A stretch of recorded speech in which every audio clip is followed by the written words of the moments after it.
লিখি তখন আমাদের ভাবতে ভাবতে লিখতে হয় ভুল হলো কিনা। যখন গ্রামার আমরা শিখি ভেবে ভেবে লিখতে হয় যে গ্রামার আমার ভুল হচ্ছে কিনা। কিন্তু একবার যদি গ্রামারটা আমাদের আয়ত্ত হয়ে যায় তাহলে আমাদের আর কোনো ভাবনা থাকে না। তেমনি মনুষ্যত্বটা যদি আমাদের মধ্যে একবার পাকা হয়ে যায়, আচরণে পরিণত হয়ে যায়, তাহলে আমাদের মধ্যে মিথ্যা কথা বলা, চুরি করা এগুলো প্রবৃত্তি আর হয় না। একমাত্র মানব ধর্ম পালন করলেই আপনার জীবন সুখকর হবে, রাজ্যের কল্যাণ হবে, রাষ্ট্রের কল্যাণ হবে। আর তা যদি না হয় কেবল হানাহানি, মারামারি, কাটাকাটি লেগেই থাকবে যদি মানুষের মধ্যে মনুষ্যত্ব না থাকে। মানুষের মধ্যে শান্তি সেই দিনই আসবে যেদিন মানুষ মানুষের মতো বসবাস করতে শিখবে। যতই বিদ্যা বাড়ুক, যতই ঐশ্বর্য বাড়ুক, যতই আবিষ্কার বাড়ুক, যদি মানুষের মধ্যে মনুষ্যত্ব না থাকে শান্তি নেই। বিশ্বমানবের একটাই বার্তা, প্রভু জগৎবন্ধু সুন্দর ভাষায় এই মর্ম, এক ধর্ম, জীব ভজন। সমগ্র জীবের জন্য একটাই কথা, হে মানুষ, তুমি মনুষ্যত্ব লাভ করো, তুমি মানুষ হও। মনুষ্যত্ব লাভ করার সমস্ত উপাদান উপকরণ যিনি দাতা আমাকে দিয়েছেন, অথচ আমি মনুষ্যত্ব অর্জন করিনি। এর থেকে দুর্ভাগ্য আর কিছু হতে পারে না। প্রভু শুনছেন তো? দুর্ভাগ্য কিছু হতে পারে না। এখনো পর্যন্ত সমাজে এমন কিছু কিছু মানুষ আসেন যার সান্নিধ্যে সহজে আমরা মনুষ্যত্বটা অর্জন করতে পারি। আবার একটু বলুন, মনুষ্যত্বটা কি? অহিংসা, সত্য, সংযম, সুচিতা, অচৌর্য, এই 5টা গুণ। এটা অর্জন করতেই হবে। একটা অর্জন না করা পর্যন্ত আপনি মানুষ না, আপনি পশুরই সমান। এখনো পর্যন্ত সমাজে এমন এমন কিছু মানুষ আসেন যার সান্নিধ্যে গেলে, তাকে অনুকরণ করলে ভাবনায় কিছুটা মনুষ্যত্বটা অর্জন হয়ে যায়।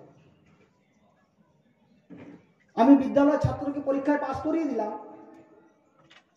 কিন্তু মনুষ্যত্ব অর্জন করলো কিনা সেদিকে আমার খেয়াল নেই। তাহলে আমি কি দিলাম? কিছুই দিলাম, বরং তার ক্ষতি করলাম। ক্ষতি করলেন? হ্যাঁ, ক্ষতি করলেন। কিরকম ক্ষতি করলেন? ধরুন একটা ছাত্র আপনার বিদ্যালয়ে এসছে পড়াশোনা শেখার জন্য, সে ভালো রেজাল্ট করে, কিন্তু তার স্বভাব চুরি করা। এত ভালো রেজাল্ট করে আপনি কোনোদিনই ভাবতে পারেননি যে ভালো ছাত্র চুরি করতে পারে। সে আপনার বিদ্যালয়ে পড়া শেষ করে এবার বিশ্ববিদ্যালয়ে গেছে, বিশ্ববিদ্যালয়ে পাস করে সে একটা উচ্চ পদস্থ পদে চাকরি পেয়েছে, কিন্তু চোর সে ঠিক চোরই আছে। সে আগে চুরি করতো কলম, এখন সেই কলমের খোঁচায় লক্ষ লক্ষ টাকা চুরি করছে। আগে ছিল সে, যদি স্কুলে আগে কাঁচা চোর ছিল, এখন সে পাকা চোর। কেন? সে পড়াশোনা শিখেছে, কাজেই তাকে কেউ ধরতে পারছে না।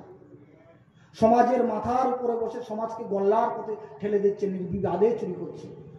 খবর কাগজ খুলুন, আজকের বর্তমান রাষ্ট্রের দিকে তাকিয়ে দেখুন। এইটা হচ্ছে কেন? মনুষ্যত্ব লাভ না করার জন্য। যে ছাত্রটার স্বভাব ছিল চুরি করা, কি চুরি করতো? সে আগে কলম চুরি করতো, এখন সেই কলমের খোঁচায় লক্ষ লক্ষ টাকা চুরি করছে। তাহলে শিক্ষা দিয়ে কি করলাম? শিক্ষা দিয়ে সমাজের ক্ষতি করলাম, তার জীবনের ক্ষতি করলাম। তাই বলছি যে মানুষকে আগে মানুষ হতে হবে, মানুষকে আগে ভদ্র হতে হবে। এই জন্য আর্য ঋষিরা আশ্রমে শিক্ষা দিতেন। প্রথমে মানুষকে মানুষ করে তুলে তারপরে শাস্ত্রের জ্ঞানটা দিতেন। হিন্দু ধর্ম কথাটা, আমাদের হিন্দু ধর্ম কথাটার মানেই হলো সনাতন ধর্ম, কিন্তু এটা আমাদের দেওয়ার নাম না।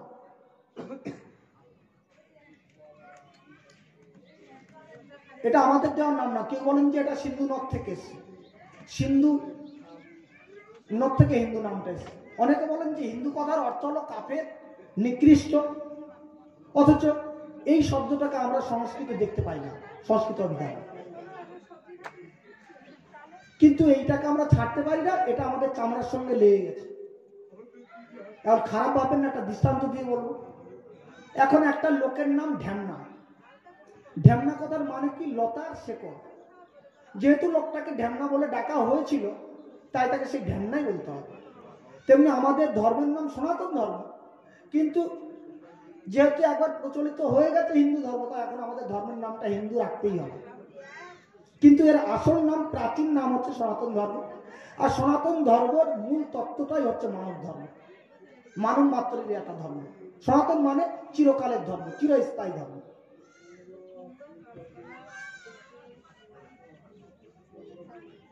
একটা স্কুল থেকে যদি প্রত্যেক বছর 8-10টা ছেলে মেয়ে বেরিয়ে আসে পড়াশোনা করে, একটা সমাজ থেকে যদি 10টা মানুষ মনুষ্যত্ব অর্জন করে, যারা চুরি করবে না, মিথ্যে কথা বলবে না, অপরের ক্ষতি করবে না, তাহলে তাহলে তাদের শ্বাস প্রশ্বাসে কল্যাণ, সমাজের কল্যাণ হবে। আর যদি স্কুল থেকে বেরোতেই বেরোতে তারা ঘুষ খায়, চুরি করে, তাহলে ভেবে দেখুন সমাজের কল্যাণ হবে না কল্যাণ হবে। সকল শিক্ষার সার হলো মনুষ্যত্বের শিক্ষা। মানুষের চরম লক্ষ্যবস্তু হচ্ছে মানুষ হওয়া। তারপরে দেবত্বে যাও, ঈশ্বরত্বে যাও, আরো গভীরে যাও, এর থেকে আরো গভীরে যাও, কোনো অসুবিধা নেই। ওয়াটা আগে শিখে নিতে হবে। কিন্তু ওয়াটা আগে শিখলাম না, বড় বড় পুঁথি উল্টাতে শুরু করে দিলাম। ঈশ্বর সাকার না নিরাকার, আত্মা পরমাত্মা বিশেষ গভীর গভীর জ্ঞানের কথা বলতে পারি, কিন্তু মিথ্যে কথা বলতে দ্বিধা করি না, চুরি করতে ভয় পাই না। এসব তর্ক বিতর্কে আমাদের কাজ নেই। সেই দিন কাজ হবে আমাদের যখন তুমি মানুষ হবে, ভদ্র হবে।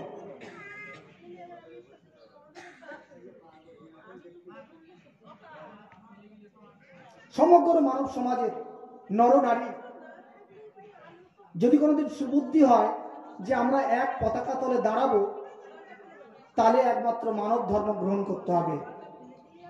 অহিংসা, সত্য, সংযম, সুচিত আচার্য, এই মনুষ্যত্ব অর্জন করতে হবে, তবেই তারা এক হতে পারবে, নইলে পারবে না কোনদিন।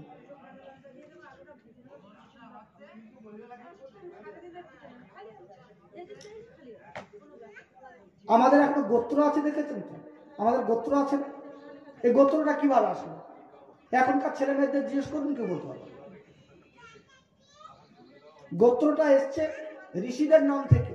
অঙ্গিরাজ ঋষি, ভরদ্বাজ ঋষি, কশ্যপ ঋষি, আলিমন্ন ঋষি, এইসব ঋষিদের প্রচারটা কি ছিল? মনে করুন আজ থেকে 500 পুরুষ আগে আপনার পূর্বপুরুষের মধ্যে কোনো মনুষ্যত্বের ছিল না, ধর্মের শিক্ষা ছিল না, দেবত্ব লাভের শিক্ষা ছিল না। ওই ঋষিরা এসে আমাদের মধ্যে সেই শিক্ষা দিয়েছেন। তার জন্য আজও আমাদের বিশেষ বিশেষ ক্রিয়াকলাপে, পুজোর ক্ষেত্রে আমাদের গোত্রটা লিখতে হয়। তাহলে ঋষিদের কাজটা কি ছিল?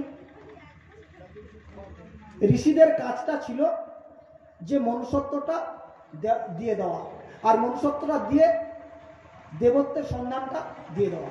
প্রত্যেক মানুষের মধ্যেই দেবত্ব আছে, দেবত্বের আলো আছে। একটু সন্ধান দিয়ে দিলেই ভগবান তাকে নিজের কাছে টেনে নেবে। এর জন্য আমার আপনার মাথা ঘামানোর কোনো দরকার নেই।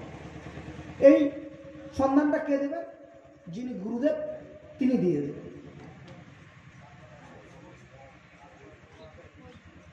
উপদেশ দিয়ে মানুষ গড়ে তোলা খুব কষ্টসাধ্য ব্যাপার। এই চুরি করবে না, মিথ্যে কথা বলতে নেই, অপরের ক্ষতি করতে নেই, এইসব কথা বলা, এইসব যারা করে মহাপাপ, এইসব কথা বলার সঙ্গে যদি একটা পরম আদর্শের সঙ্গে যোগ করে দেওয়া হয়, তাহলে মনুষ্যত্বটা লাভ করতে খুব সুবিধা হয়।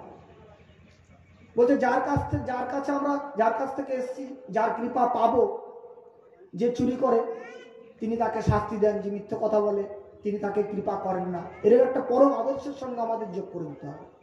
কিরকম? আজকের সমাজে আমাদের সমাজটাকে ঠিক করে রাখার জন্য জেলখানার ভয় আছে, রাজার ভয় আছে, পুলিশের ভয় আছে, সমাজটাকে ঠিক রাখার জন্য। তেমনি ঈশ্বরের সঙ্গে সম্বন্ধটা রাখার জন্য ভয়, প্রেম, প্রীতি, ভালোবাসা মিলিয়ে ঈশ্বরের সঙ্গে একটা সম্বন্ধ তৈরি করতে হবে। কিরকম? উচ্চ আদর্শ। আপনি যদি আপনার বাড়ির ছেলেটাকে বলেন স্কুলের পড়াটা শেষ হয়ে গেলে তোমার আর পড়তে হবে না, তাহলে তার মধ্যে ফাঁকিবৃত্তি চলে আসবে। কিন্তু আপনি যদি তাকে এই কথাটা বলে দেন স্কুলের পড়ার পরে কিন্তু তোমার বিদ্যালয় উচ্চ বিদ্যালয় করতে হবে, এরকম একটা আদর্শ তার মাথার মধ্যে ঢুকে দিলে তাহলে সে আরো এগিয়ে যেতে পারে। আমি বোঝাতে পারলাম না? পারলাম প্রভু? পারলাম। আর একটা দৃষ্টান্ত দিয়ে বলবো, এই দৃষ্টান্তটা ভালো লাগবে। মনে করুন একটি জাহাজ আটলান্টিক মহাসাগর পাড়ি দেবে। একটি জাহাজ আটলান্টিক মহাসাগর পাড়ি দেবে। এখন 1000 লোক আছে, 1000 লোক নিয়েছেন, 1000 লোকের চাল ডাল যাবতীয় যা কিছু লাগে তিনি তুলে নিয়েছেন। সমুদ্রের জল পানযোগ্য নয়, যার জন্য 1000 লোকের পানীয় জলও তুলে নিয়েছেন। এইবার জাহাজটাকে ভালো করে পরীক্ষা করে দেখলেন যে কোনো যন্ত্রপাতি কোনো বিকল আছে কিনা, খারাপ আছে কিনা, এবং মানুষের শারীরিক পরিস্থিতি দেখে নিলেন যে ঠিকঠাক আছে। ব্যাস, জাহাজ চলতে শুরু করলেন। জাহাজ মনে করুন যাচ্ছে, জাহাজের মধ্যে খেলাধুলো, আনন্দ, নাচ গান, সূর্যের উদয় অস্ত, মনোরম দৃশ্য দেখছেন। হঠাৎ একটা দুর্ঘটনা ঘটে গেল। দুর্ঘটনাটা কি? জাহাজের কম্পাসটা পড়ে গিয়ে কম্পাসের কাঁটাটা ভেঙে গেছে। তখন জাহাজের মধ্যে হইচই পড়ে গেল। শুধুমাত্র হইচই না, হাহাকার পড়ে গেছে। কেন? পধারা জাহাজ, কি হবে তার কোনো ঠিক নেই। জাহাজটা যাচ্ছে আটলান্টিক মহাসাগর পাড়ি দিচ্ছে, যেতে 7 দিন লাগবে। 7 দিনের খাদ্য সম্মান নিয়েছিল, এখন 10 দিন যদি লাগে